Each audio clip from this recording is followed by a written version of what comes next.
So I'm just kind of here today to tell you what a good blog needs. It needs to have form. It needs to have an audience to be able to broadcast to, and it needs to be assertive, but in a passive way. Um, One of the big questions that's out there is what what should I post and when should I post it? Everything has a time and place. I wouldn't post everything all at once. I'd stretch it out, see like 4 or 5 days if you have like 6 or 7 ideas that you want to throw out there, to give people the time to chew on it instead of having to actually just spit out ideas so that they can have so they can put together some better thoughts. Um, so if you need to have a specific reason to why you are making this blog, um, it's if it's wishy-washy and it's all over the place and it's just kind of hard to concentrate on, you'll have a hard time keeping people. You'll have a hard time drawing people near to you because they hear from other people that it's all over the map. That's kind of what happens when you get too many ideas running at once. So you just kind of want to stick with one idea, or maybe two or three. But like if you have 6 or 7 ideas that you want to throw out all at once, you're gonna be confusing a lot of people. Another one is to write what you want. Like, you need to put your collective thoughts together, and then you need to personalize it the best you can, because someone's not going to come to your page so that they can read your stuff that sounds like someone else. It needs to be in your own writing, but it needs to be grammatically correct. You need to have the best punctuation, the best spelling possible. If you need to, have someone else proofread it. That's what I do. I have a friend that's in Nevada, and he proofreads all my stuff before I actually publish it. I'm getting into the habit of doing that more because he'll point it out, and then once it's published, it's just like, oh. You need to have an idea what your blog will look like. You need to have a nice form, nice outlay of the page so that you have ideas here, and then you have your other ideas here, and the center should be like your blog. And the very edges should be a layout, a background that looks kind of nice, and it kind of proves what you're trying to push at people. Because some background images are hard to kind of center and kind of make it so you can actually read the words. So what I do, when I find a picture that I like, I'll take a either black or white box and I'll move it into the middle of the page so that I can actually read the words. You can still have your background page and whatnot, but it just makes it so much easier to read, and reading is everything when you have a blog or even a video log like these.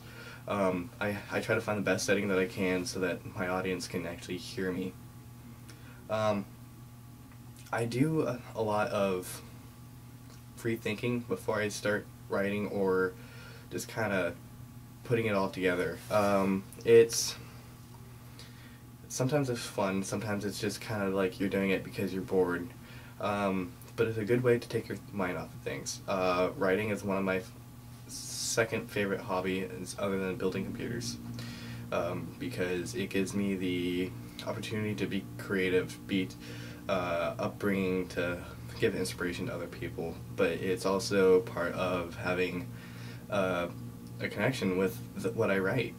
If you're not connected with what you write, then why are you writing it?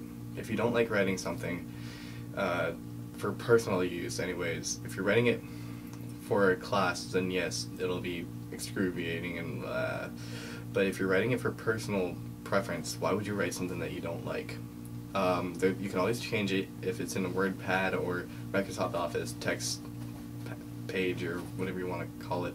All those free textbooks or notepads and all those good stuff. It comes in handy because then you can edit it right there. You can go back to it with another idea, place it in spot, and then you can publish it. There's another couple reasons that you want to proofread your stuff, is because what you had an idea now, it might change next time you read it over, and it might make more sense, more flow if you kind of go over it with a friend or just by yourself, if you have pretty good grammar and whatnot. But just kind of have fun with it.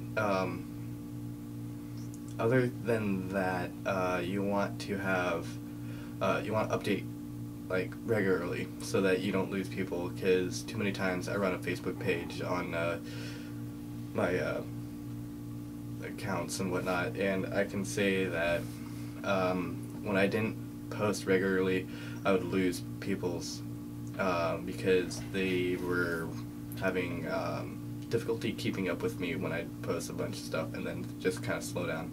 So you want to post regularly so that you can actually keep the focus and the attention from everybody that's reading or looking at your content, and just kind of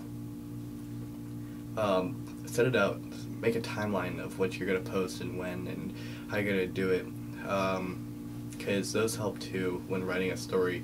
You put an idea sheet together of what you want the story to look like, how it flows, the type of story, and what happens and everything, and you put it into a story outline, or I guess you could say a flow chart.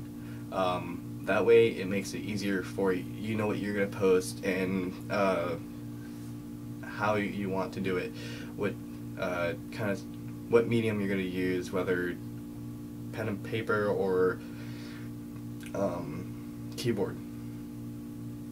So it's just kind of like what you need to know offhand of how you're going to, how and what and when and where, and something else to post when you want to start a blog.